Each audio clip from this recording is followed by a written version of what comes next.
A few weeks ago, the Indian Army announced its intention to delve into, quote, the profound depths of indigenous military systems, their evolution, strategies that went passed down through the ages, and the strategic thought processes that have governed the land for millennia.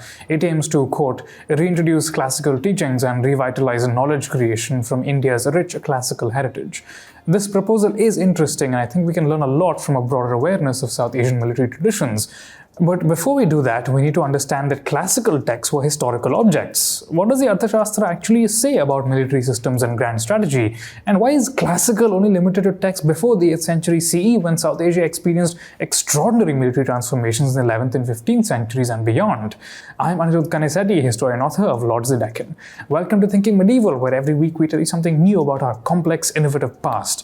Always feel free to check out our research and citations below, and remember, we're all figuring out how to think about our messy, bloody, dazzling history.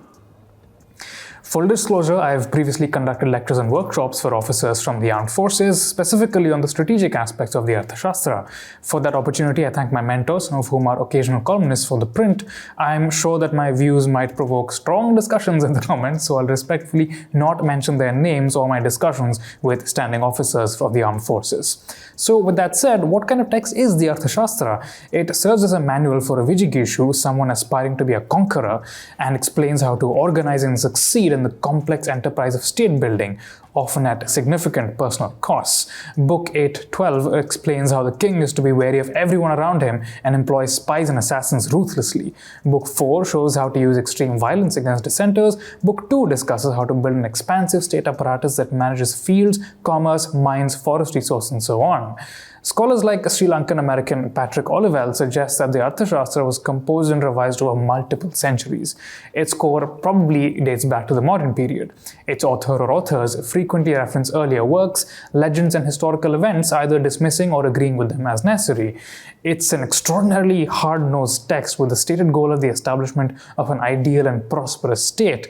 But since its authors were erudite Brahmins, they wanted the king to establish a state where Brahmins were, generally speaking, legally privileged and received more benefits and less punishment than the members of any other caste. See, for example, Book 3.5. And while it acknowledges women's property rights, it also prescribes awful corporal punishment for dissenting or absent wives, as you can see in Book 3.4. One could argue, of course, that the Arthasastra should be studied for its insights into state building, geostrategy, and military concepts, rather than its social aspects. That's a fair point, so let's understand these better. The Arthasastra is rigorous and symmetrical, reflecting its extensive but idealized theoretical model of the world. That's quite clear in Books 6 and 7, where the messy politics of ancient India are distilled into a Rajamandala or circle of kings in Books 6 and 7. The Rajamandala is impressively complex, taking into account kings of varying power and interests, but it also assumes a rather ruthless interstate system, unlike the rules-based international order today.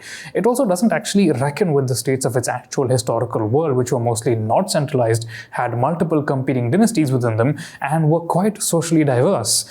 While some military ideas in the text, particularly on marching orders, equipment, and use of terrain, are sound, it also has a conception of battles fought using symmetrical formations of vyuhas and counter-vyuhas. These vyuhas are more geometric than historical military deployments. In his book Elephants and Kings and Environmental History, Professor Thomas Trautmann conducted a review of various manuscripts and practical considerations.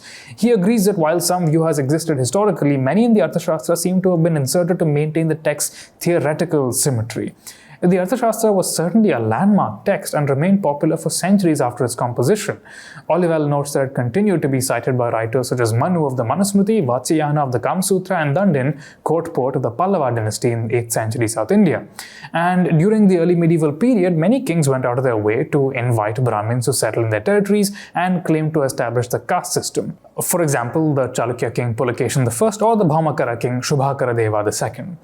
But the text seems to have lost popularity around the 9th century CE, just when vernacular languages were being established in courts and massive new imperial formations such as the Rashtrakuta Empire emerged in South Asia. Strangely, the army's spokesperson suggested that classical texts beyond the 8th century are not going to be studied. That's difficult to explain from an objective historical standpoint. Are polities and texts after the 8th century not important to Indian history? Medieval kingdoms saw the incorporation of hill people such as the Hoysalas and local goddesses such as Kamakhya into the Sanskritic mainstream. More in this video. They saw the development of advanced cavalry tactics, which we talked about here, and most importantly, gunpowder tactics, which we discussed here, reshaped military labor markets, more here. It's all of these together that gave rise to the many aspects of the India that we know and love, including the Indian Army itself. If the army seeks to be better grounded in India's military history, it will benefit tremendously from exploring all these periods and especially from staying above recent political trends. If its focus is expanded beyond classical texts, if it looks at early modern records and accounts of battles, it will obtain exactly what it seeks, which is a deep anchoring in Indian military knowledge. Consider, for example, the military tactics of Malik Ambar, perhaps the most successful anti-Mughal general before Shivaji and one of the innovators of guerrilla warfare which helped the Maratha Confederacy grow throughout the 18th century. At the end of the day, texts like the Arthasastra are normative. They describe the kind of state its authors wanted at a particular point of history, rather than the kind of states that actually existed. It's also worth asking if the state described in the Arthasastra is the kind that we want. For all its historical value, the ancient text was written at a cutthroat time when kings either killed or were killed. Considering the extraordinary, if uneven, democratic progress since then, it's strange to overstate the relevance of an ancient totalitarian state that may not even have existed. I think the Arthasastra is best appreciated as a product of a bygone period, similar to many other texts and ideas on rulership produced by Indians over the centuries. I know this might be a controversial opinion, so if you have questions or comments, we'd love to hear them. Follow us everywhere on social media. You can find me on Instagram at Anirudh and at Connected Histories and on Twitter at Kanisetti. We'll see you next week.